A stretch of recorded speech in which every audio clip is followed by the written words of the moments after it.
जय हिंद, जय भारत। साथियों, एक बार फिर से स्वागत करता हूं मैं आप सभी लोगों का आपके अपने चैनल लोन हेल्प इंडिया में।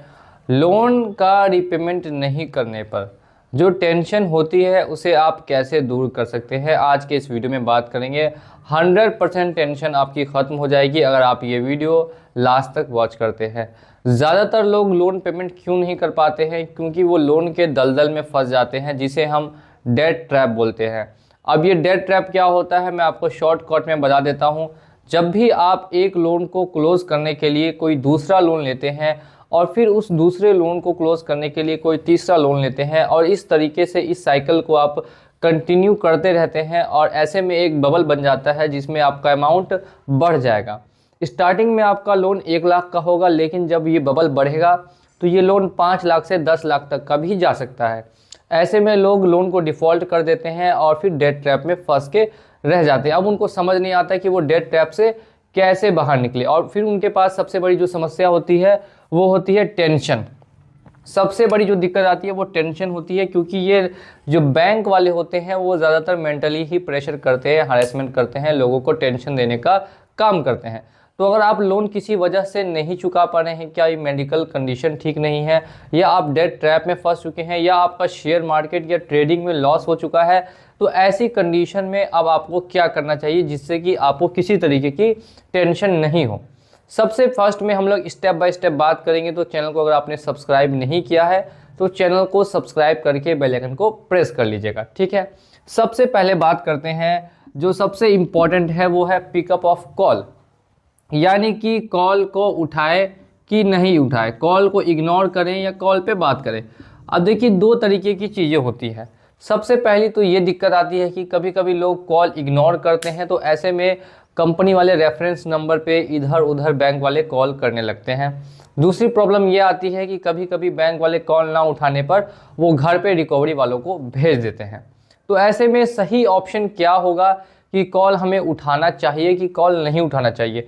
अब देखिए, कॉल नहीं उठाएंगे तो भी लोगों के मन में एक डर होता है कि नहीं, अगर कॉल नहीं उठाते हैं तो ऐसे में फिर कुछ भी हो सकता है, तो हमें पता नहीं चलेगा। और कॉल उठाते हैं तो जनरली बात है कि वो कॉल अगर आप उठाएंगे तो वो आपको टेंशन देंगे ही देंगे, ऐसी बातें करेंगे जिनसे कि आपके ऊपर प्रेशर बढ़ सके। तो ऐसे में सही और सेफ ऑप्शन क्या होता है कि कॉल को उठाना, ये कॉल को इग्नोर करना। देखिए, 2 चीज़ें हैं। अगर आप कॉल को रिसीव करते हैं तो एक टाइमिंग रखें। जैसे कि मैं आपको एग्जांपल देता हूं, आप 6 से 7 मान लेते हैं फ्री है शाम में, तो इसी टाइम में कॉल उठाएं। कॉल उठाने के बाद आपको अपनी तरफ से कुछ भी नहीं बोलना है। सामने से जो व्यक्ति कुछ भी बोलता है आपको उसको बस ध्यानपूर्वक आपको सुन लेना है, और सुनने के बाद आप बस इतना बोलेंगे कि हाँ ठीक है, मैं समझ गया, और उसके बाद फिर कॉल को रख देना है। इतना काम आपको नेक्स्ट में करना है। वो आपसे जनरली जानना चाहते हैं कि आप पेमेंट कब तक करेंगे। उनका मेन कंसर्न यही होता है, पेमेंट कब तक करेंगे। यही डेट आप उनको नहीं दें, बस उनको इतना बता दें कि ठीक है बहुत जल्द हो जाएगा, इसके बाद फ़ोन को रख दें। अब ये आप कर सकते हैं। और अगर ऐसा भी आपको मुमकिन नहीं लग रहा कि अगर आपके पास फ्री टाइम नहीं है, तो आप कॉल को पूरी तरीके से इग्नोर कर सकते हैं, क्योंकि ज़्यादा कॉल रिसीव करने से टेंशन और प्रेशर जो है वो लोन वाले ज़्यादा दे देते हैं। तो ऐसे में कॉल को पूरी तरीके से आप इग्नोर कर दीजिए।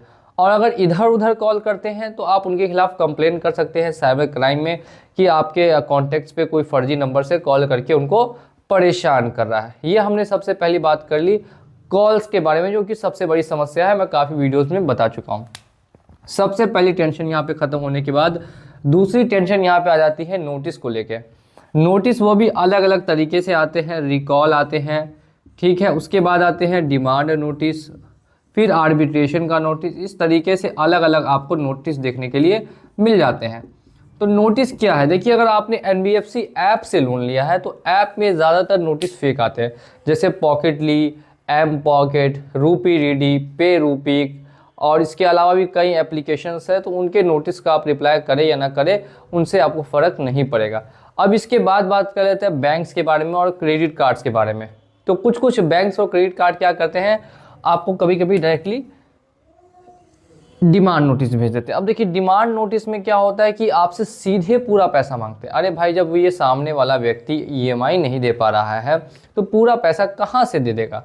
तो ये कहीं पर भी सही नहीं है। तो अगर ऐसा नोटिस भी आपको आ जाता है तो इसे भी आप जाने दीजिए, इसे भी आप जाने दीजिए। अगर बैंक का है, अगर आपके पास ज़्यादा अमाउंट है तो आप एक रिप्लाई डाल दीजिए कि मेरी अभी हालत ख़राब है मेडिकली या फिज़िकली, या इस कंडीशन की वजह से मैं अभी पेमेंट करने में थोड़ा सा लेट कर सकता हूँ। ऐसा एक मैसेज उनको डाल देना है अपनी तरफ से, सही रहेगा। नेक्स्ट इसके बाद बात कर लेते हैं थर्ड। ये हमने अभी 2 पॉइंट बात किया है। सबसे पहली बात की है कॉल को इग्नोर करने का। अब नेक्स्ट करते हैं फेक। फेक यहाँ पे बार बार आपको कॉल और मैसेज आते हैं FIR का, ठीक है, कि पुलिस स्टेशन में, पुलिस थाने में आपकी कंप्लेन हो चुकी है, आप अपने वकील से बात कर लीजिए, आपका केस नंबर ये है, ये ID है, दिस और डैट। इस तरीके से फेक कॉल्स आते हैं FIR की, आपको धमकी दी जाती है, आपको डराया जाता है कि आपके ऊपर इस तरीके से हमने पुलिस थाने में कंप्लेन कर दिया है और अब आपको पेमेंट करना ही करना होगा, इसके अलावा आपके पास कोई दूसरा ऑप्शन नहीं है, नहीं तो हमारी टीम आपके घर पे कभी भी किसी भी टाइम पहुंच सकती है और कानूनी कार्रवाई कर सकती है। इस तरीके का एक मैसेज यहाँ पे देखने के लिए मिलता है बैंक और NBFC कंपनीज के द्वारा। तो ऐसे मैसेजेस अगर आपको भी आते हैं, अगर लगातार आते हैं, तो आप इसे भी इग्नोर कर दे सकते हैं और किसी तरीके की टेंशन नहीं लेनी है। तो ये भी समझ लीजिए कि जो FIR के चांसेस है यहाँ पे 0% है। कोई भी संविधान में ऐसा नियम नहीं है कि आपको डायरेक्टली पुलिस आके अरेस्ट कर लेगी अगर आप लोन नहीं देते हैं। तो इसीलिए आपको डरना यहाँ पे बिल्कुल भी नहीं है कि आपके ऊपर FIR हो और पुलिस आए, इसके चांसेस 0% है। ये हम लोगों ने 3 टेंशन जो सबसे मेन है उसके बारे में बात कर ली। अब नेक्स्ट बात करते हैं व्हाट्सअप।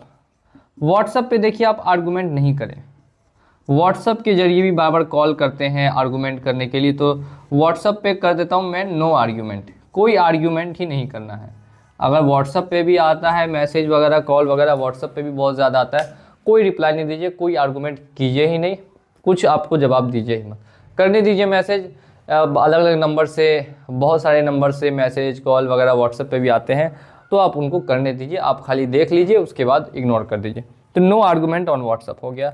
नेक्स्ट 5th बात कर लेते हैं रिकवरी। देखिए किसी किसी केस में रिकवरी एजेंट परेशान करते हैं, तो रिकवरी एजेंट अगर परेशान करते हैं तो उनसे निपटने के लिए मैंने कम से कम ही तो अपने चैनल पे 300 से 400 वीडियो ऑलरेडी अपलोड की हुई है, जो आप जाके चेकआउट कर सकते हैं। अगर आपने चैनल ऑलरेडी हमें फॉलो कर रहे होंगे तो आपको पता होगा कि रिकवरी एजेंट से कैसे निपटना है और कैसे उनको डील करनी है। और अगर आपने चैनल को फॉलो नहीं किया है तो जल्दी से जाइए और जाके चैनल को फॉलो कर दीजिए, ताकि आप ऐसे हमारे वीडियोस देख सकें कि रिकवरी एजेंट को कैसे लाइव आप हैंडल कर सकते हैं। तो इसी तरीके की इन्फॉर्मेशन और जानकारी के लिए हमारे साथ बने रहिए लोन हेल्प इंडिया के साथ। अगर आप 2025 में भी EMI भरने में असमर्थ हो सकते हैं या होने वाले हैं, तो ऐसे में हम आपको गाइड करते रहेंगे कि आपको किस किस स्टेप पे क्या क्या करना होगा। वीडियो को देखने के लिए बहुत बहुत धन्यवाद। मिलूंगा अगले वीडियो में बहुत ही जल्द। जय हिंद, जय भारत।